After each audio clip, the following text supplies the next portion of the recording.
I'm just getting my levels. Yeah, it feels like. Yeah, it should be good. I hope you know this is all fair game to be used. Fuck. All right. I feel like it's completely irrelevant. You can use this if you'd like, but no, okay. I was such like a little good kid when I was little that well, mostly because I had Catholic and Jewish guilt running through my veins, so it's just all angles were just, nice. So I was terrified of anything, and I wasn't allowed to say crap until my 12th birthday. It was my crappy birthday. Wow. My crappy birthday? And we literally still call it that. That's and incredible. I remember waking up, and it was like, I felt like I was emerging. So they told you in advance, like 12th birthday, like you're good to go. But then now, every other word that I say is like like fuck. Yeah, so no, I think what happened is the shackles. As soon as I said crap, it was like I got like a little hit, No, literally, you were repressed for so long that you had to go so far the other direction. First one's free, right? My mom was like, "No, this crap is on the house," and then I was like, came back and said, "Mom, how about crack cocaine?"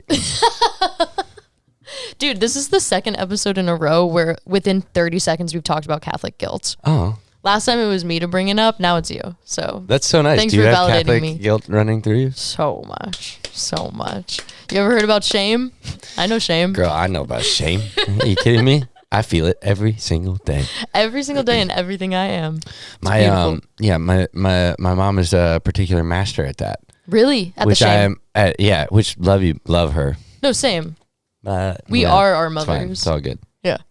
Anyways, she's a great mom. Yeah, but it's funny. Like when I got my grandparents, both sets of grandparents, I have like respectively, aggressively, caricature versions of that, like Catholic grandparents and Jewish grandparents. It's a beautiful thing. It is, but like both of them hate tattoos. Like they I'm covered in them. But I'm wearing clothes now. I can so see that's why it's tough. one wrist. Yeah, I'm wearing clothes. This is actually it. That's the only tattoo that I have is this sliver. The only visible space. That's it. But they all like my cousins and everybody are just covered in tattoos. Incredible. And I know they're uncomfortable about it too. Especially like my cousin's got like a giant like spider on his arm and stuff, and he showed up, and both sets of grandparents are just. My grandparents love to do the thing where they try to like rub them off of our arms. Yeah, that's funny. It's good. It's good stuff. Now that's a bit. They are the original bit makers. As if, imagine, It does actually. No, that's a bit. Right, I'm going to introduce the podcast. Okay, go. Fuck yeah. Hi, this is Once to Watch Chef's Choice. I'm Abby Kenna, and today I'm joined by Jonah Kagen. How are you? I'm wonderful. How are you doing? I'm good. I missed your show last night because my fridge broke. Oh, now I'm bad. Yeah. Now I'm bad. How was it? I heard it was amazing. I'm not telling you anything about it. It was good. Yeah? It was great. Yeah, it was fun. I get stressed out in LA because I feel like, I don't know, everyone is either like also plays guitar or is like working in some capacity, and that's very scary. Yes. But when they're like, I just try to focus on like one person that's just like absolutely jamming the whole time, and there were a number of people that were absolutely jamming last night, so that was cool. That was very fun. That's huge for LA. Usually it's the land of like. That's what I heard. Yeah. I've made the mistake before when I first started touring, and we came out here. We played where there was a balcony, and the balcony was all industry people. God, you can't look. Well, I didn't know that. Yeah. And I was like trying to do like a call and response, and I was like, balcony. Yeah, no. I was like, oh my God, I'm going to die. Yeah, no. This is the worst thing ever. And then later I found out that it was industry people, and I was like, the suits. It is the suits. It's true. The suits. It's supposed to be the land of surfer chill guys, and really it's the land of suits. Are you a surfer chill guy? No. Okay. But, yeah. You're a liar. No. That's a crazy Everything accusation. That's insane. No, yeah, it was a great show though. But I think I just get, there's just a lot going on in LA. It's a lot of pressure. It's a lot different too when you go like, we were coming off the back of like Santa Fe and like, San Diego, which is like, that is like a bunch of chill chill guys. Yeah. And my audience is starting to look more like me. And if it's not, if it's like the girl that's shown up, they bring their boyfriend that looks like me. Yes. And it's like just some granola looking dude with like a mustache, and he's got one of those flat top hats or whatever. I'm like, that's my dog right there. Yeah. So it's been nice to see that. I'm like, these people shit in the woods and stuff. And then so true. The last night though is just looks different. You go out, you just see people they look all cool and stuff. LA's terrifying. Yeah, it's scary. I got a matcha. Wow, I was very performative. Yeah, I was doing it, but it was delivered to me with absolute disdain. Oh, okay. I was really hoping it was going to be one of those little robots. No. Oh, yeah, I saw that too. Everyone's so nonchalant about that. I saw this, like we had to stop for a little fucking robot crossing the street delivering something. I'm like, why don't you talk to it?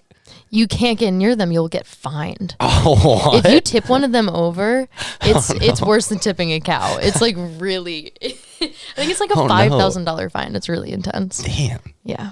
Anyways, don't do that. I lived here for a little bit. Did you know? I did. I didn't make it a year. And I'm not like jaded on LA by any means. I have some great friends and stuff, but it's a beautiful place. Yeah, but I just had so many crazy moments like that, and this was the first place I lived after college, so like as an adult. As and an it was just adult, yeah, I know. I'm still not. Yeah, I can grow facial hair now though. I could not then.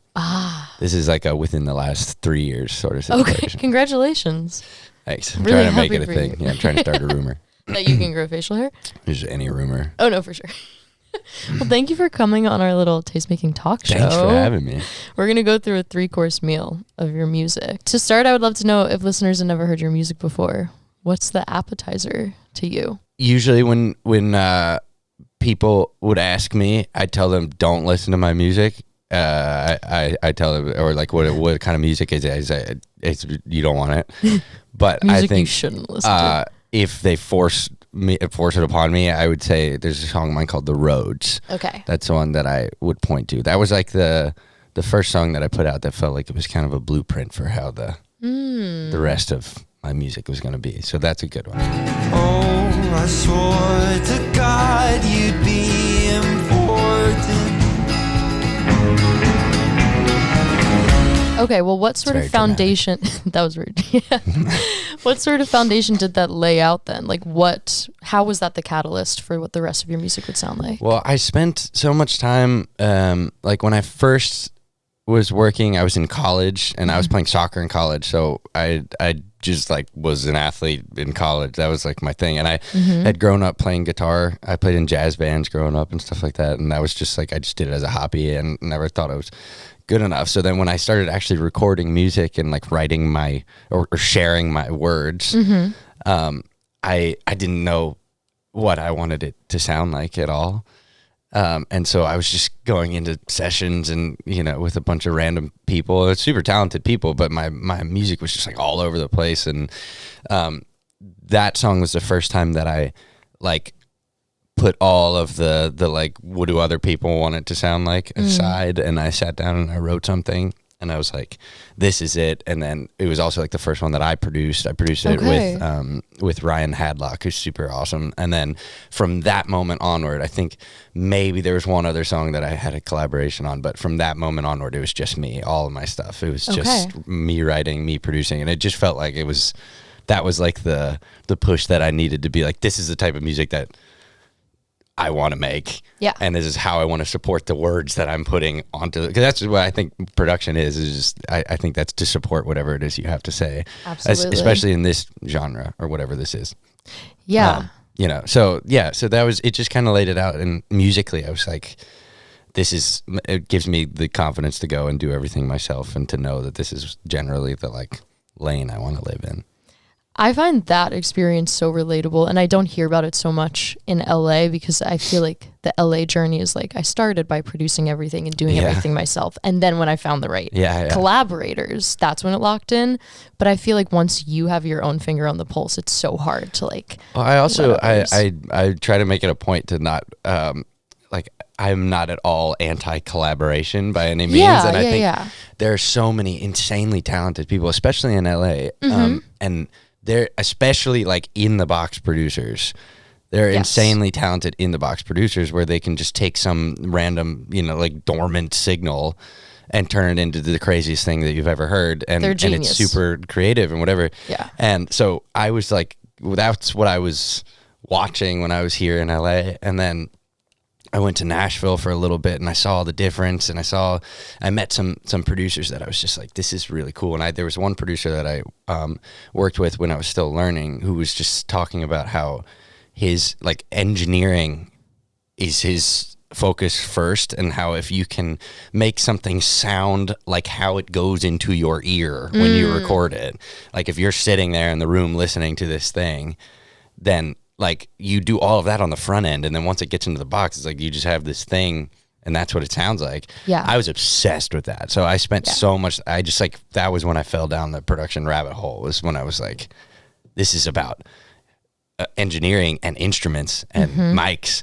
and the room and the space and like your energy and your performance and everything like that. And so I think my that was why I ended up just kind of like doing it all myself, was because I just felt like it was uniquely, if there's any way to make something the fingerprint, it's just like do everything. Yeah, I mean, creating the room becomes half of like the creative experience. 100%. Yeah. Well, tell me what The Roads is about and what led you to write that as well. Oh, sorry. I didn't mean to say that out loud. Sorry, that was in my head. That was an inside noise that came outside. No, that's good. No, it's a girl. She's great. Hope she's doing great. It was basically like, honestly, this emotion I have now expressed a couple of times in a couple different songs. Sure. For a couple different girls. Seems to be, I'm the problem. Anyway. There's a pattern. Row.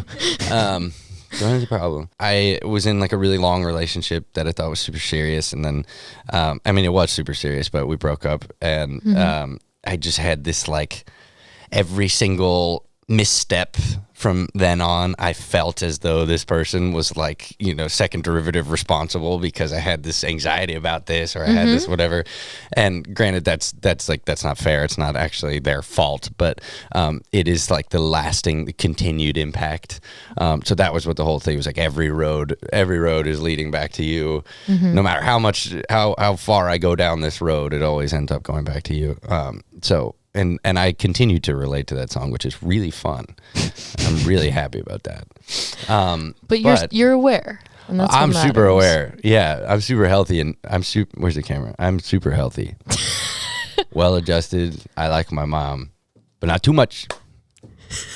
What is that? The Oedipus complex? Yeah, nothing like that. None of that. Not anymore. It's been years. Years since my Oedipus complex. My frontal lobe locked into place, and I'm so good. I was like, now. I do not want to fuck my mom anymore. As soon as I turned 26, it was like, no, I'm sick of this. Your publicist is shaking behind she's the dying camera. over there. I'm so sorry. Well, if The Roads is sort of the foundation and the catalyst for your sound, and like feeling like you have your finger on your perspective, what would sort of be the entree or the main course?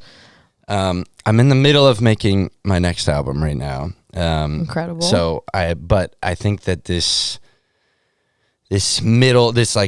my debut album is most representative of where like it is currently at, because there's a lot of stuff coming, but obviously nobody's heard any of the new stuff yet. So I can only speak to what's out right now for reference. But there's a song of mine called Black Lung, I think, that is probably my just from like from a writing perspective, but also like an instrumentation perspective. There's a lot of like funky guitars in there, and the arrangement I think is like very on the nose of what I like. There are a lot of like funky 12 strings and high strungs, and like super dead guitars, banjos, mandolins, a lot of different strings just kind of flying around everywhere. Fire. And I think that song is like most indicative of that.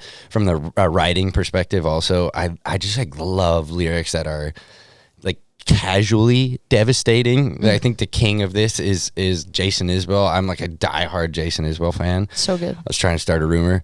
And he actually, Jason Isbell, I heard he wants to give me $1 million, I heard. Yeah, everybody's saying that. that. I'm sorry. My post is so upset. I'm just trying. I'll figure it out. I'll get it right. That one's pretty harmless. Oh, whatever. I could go worse. I know. I heard it happening in your head. And I know. I censored myself because my publicist is in the room. I grounded. Well. Anyway, no. So I would just say that's the type of writing that I love, and everything like going forward. I think it is something that is just so comfortably delivered in a way that is just like, oh, what did you say? Oh my God. Yeah. I love stuff like that. So I think that is like the core of my writing. The best kind of music is the kind of music you can listen to, and like if you're not quite paying attention, it like doesn't hit you how devastating it is, and then you like lock into the lyrics in like the grocery store one day, and you're like, oh fuck. He's got a song. His whole new album is like that, like the Foxes in the Snow album, and he's just got like this. I don't even know how to explain it. Honest, Adrienne Lenker kind of does it too. She's up there for me, but it's like this. She also does it. So does like all those like old Texas Americana, like a Blaze Foley, or like he's just got a song called like "Sitting by the Road." You know, like you're just sitting by the road. Yeah, it seems mundane, God, but then awesome. it like actually relates to you at some point. Yeah, or what's the one? Hold on, there's one. Go find it. I'm gonna find it because it's an awesome title. It's the coolest title ever, and I wish I could be cool enough to. You could please be don't cool play anything. enough. I'm so afraid of something playing. It's gonna be like, I've been torn states and kissing my. I was just gonna say that it was gonna be that. Wait, that's actually crazy. That's the last song I listened to on my Spotify. There you go. The Zara Larsson version, obviously. Yeah. Boots. That's why you go boots. I'm gonna be loose for a minute. Every word. What is it? Yeah. All right. I'm sorry. You didn't have to say that. You brought it up. Big cheeseburgers and good French fries. Hell yeah. What could that possibly mean? Sick. Is that like the happiest part of life is big cheeseburgers and good French fries? No, it's basically just like. That's like a casual line in it where he just says like I love good cheeseburgers and big cheeseburgers and good French fries, but he's just like I might just be lazy to you, but I'd rather just sit here and rest my feet and eat big cheeseburgers and good French fries. It's so good. I don't know, whatever. I love that stuff. Of that MJ Lenderman song where he's like, I love my TV, but yeah. You know the line I'm talking about. Yeah, I do know exactly what you're talking about. He's like, all I want is you next to me, or something like that. It hurts. So good. Jason Isbell has one that he like because he went through a divorce with his wife that all of these like iconic love songs are about, like Cover Me Up, If We Were Vampires, all this stuff. And in the new album, it's post divorce. Post veneers. Love you so much, Jason. Sorry. He said, like, now that I live to see my melodies betray me, I'm sorry the love songs all mean different things today. Ooh. Oh! That's horrible. Horrible. It's harrowing. It's so casual, too. He's just like, Anyway. That's awful. So, yeah, that's what, like, every time I go in to write a song, I'm trying to write like that. That's what you're trying to do. Yeah. From an arrangement perspective, I'm curious, since you are producing everything yourself, when you're creating these arrangements with like so many layers of different instruments, is that one track at a time? Are you like figuring out the composition like vertically first? Thanks. That's a good question. It's almost always guitars first. I've been a guitarist since I was little, and I'm obsessed with like tone stacking and stuff like that, especially acoustic stuff. And I have like a secret sauce, like arsenal of guitars that I just use in different ways. And I know where they sit if I want something to sound like something. But almost always it starts with just however I wrote it on the acoustic guitar. And that one goes in all the way through. I really don't like comping. Okay. So I hear it for certain things, and like if it were, but I'm like such an anti-comp. I think you lose the like humanity of it. So I'm going all the way through. If I fuck up, it's gonna stay in there. Like either that, or if it's like major, I'm going again. But usually when it comes to like the guitar arrangements, it's just I will go like one track at a time, obviously, because I can't play two at once yet. But there's time. It's always just like I try to make it as live as possible. That's fire. And then I have like 20 mics going in the room just so you can kind of pick and choose, and yeah.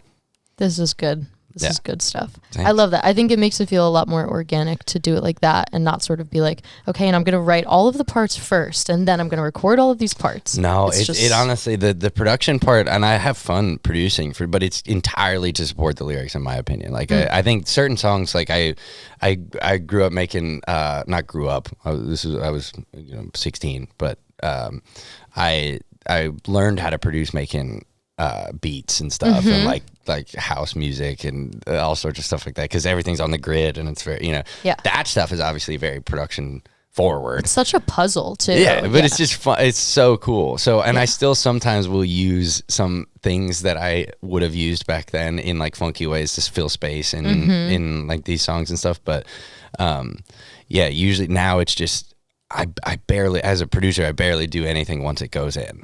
It's just prepping the room and then playing the instrument in a funky way. That's and awesome. Then just going. I have like, I'm a big mic guy now. I like having like 20 different mics going.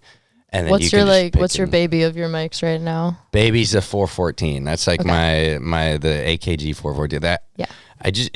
I can use it for literally everything. My record that I made in the Airstream, the debut album, is like almost entirely that. All the vocals are on that, all the guitars are on that. But I will swear by that particularly phallic mic, that giant room mic. Yeah. It's a huge, like, I know what you're saying. And it just is phallic. It is what it is. I can't fucking help that. But it sounds so good. It's just this like stereo ribbon mic that you can just like hang over whatever you're doing, and it just sounds like it's in your brain. Oh, so sick. Do you have any like silly mics that you use? Like, are you using a walkie-talkie? Oh my god, of course. Yeah, I've used well, obviously a voice memo. I always got a voice memo going, but I have like I got like a TikTok mic. I got a couple of like, I have like this little like a joke microphone that I got from Cracker Barrel. Incredible. Love those. Very good. Love Cracker Barrel. A great breakfast. I'm trying to start a rumor. Me and Cracker Barrel.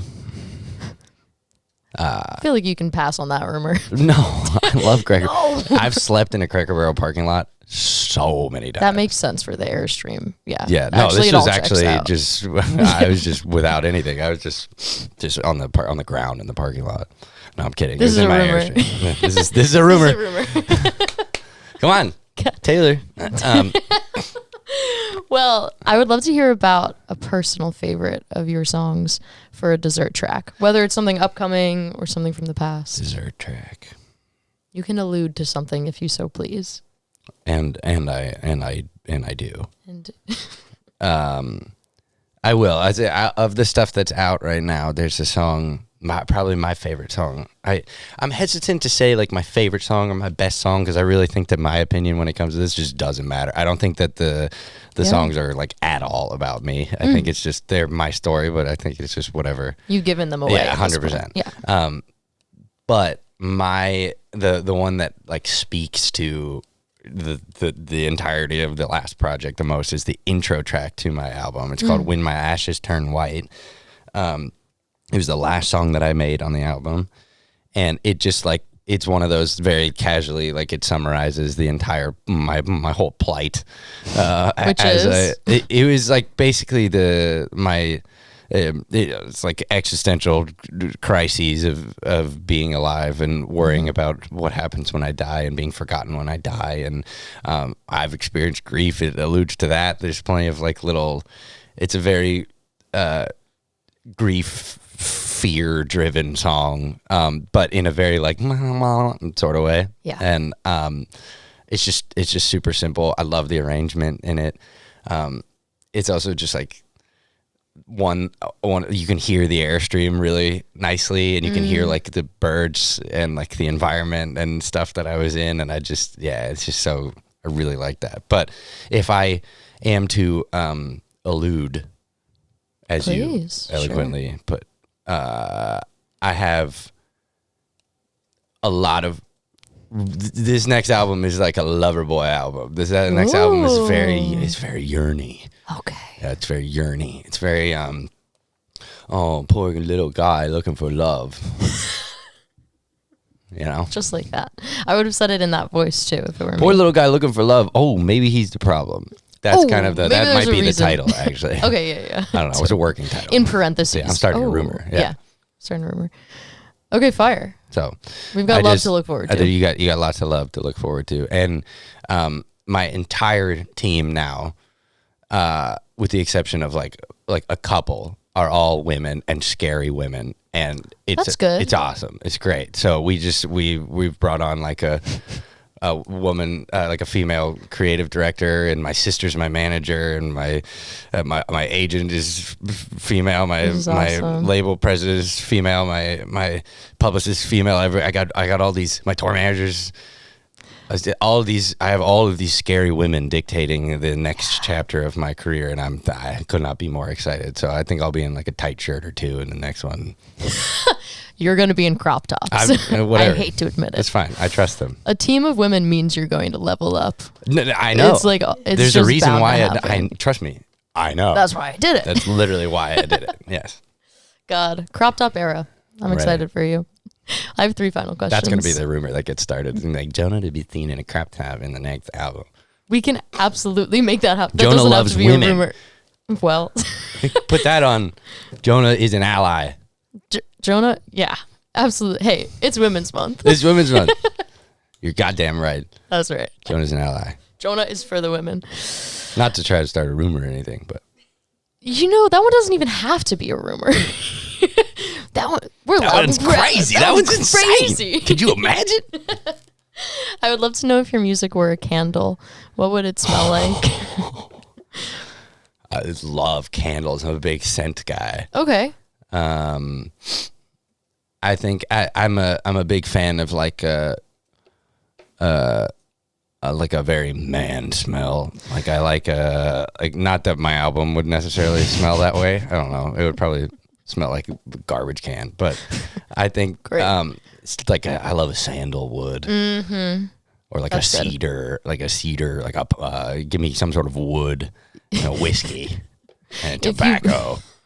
If you put a man candle in a garbage can, generally, yeah, you put like that's like grind up like a venison.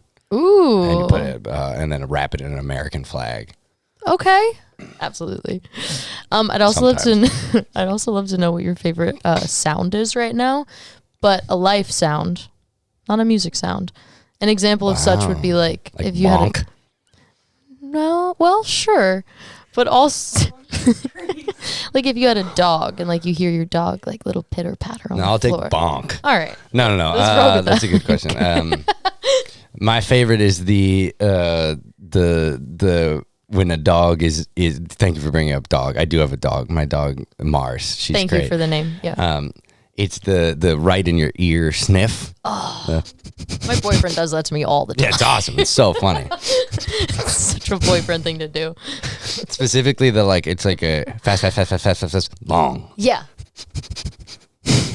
They found what they were sniffing for, and then it's like the relief. Keeps going. Yeah. That's my favorite sound. I really like that. That's good. Thank you, Mars. She didn't do anything. She did the sniff. Oh, you're right. I'm sorry. I'm an ally. I'm an ally of women. My very final question is who your ones to watch are. So who are you listening to? Oh, this is the classic question. There's a girl named Emma Ogier. Incredible artist from Nashville. She freaking rocks. Yeah. She's so sick. That song that she just put out, "Baby Don't Hurt Me," is gonna be my like #1 song of the year. That's great. Do you know the band Finger Foods? No. They're like adjacent to Emma. I think they might be friends. Oh, sick. Really good. You would like them. Finger Foods. Finger Foods. I think they're like in your world for sure. Fun. I think Dave Matthews Band's really on the come up. Yeah. I mean, somebody should be speaking out on their behalf because it's crazy. I think they could be something. I have Dave Matthews Band, then I have Stadium Rave by SpongeBob SquarePants. I mean, that's up and coming. It sounds incredible. It really sounds good. Why does it sound better than anything? Yeah, that's my answer. I'm looking for other ones, but No, Emma, we can't top it. Oh, I also think Fred again is quite possibly the greatest musician of all time. Heard. That guy is so good. He's really great at what I he does. recently came off medication, so every time I see a Fred again video, tears are rolling down my face. That and that fucking monkey in the zoo.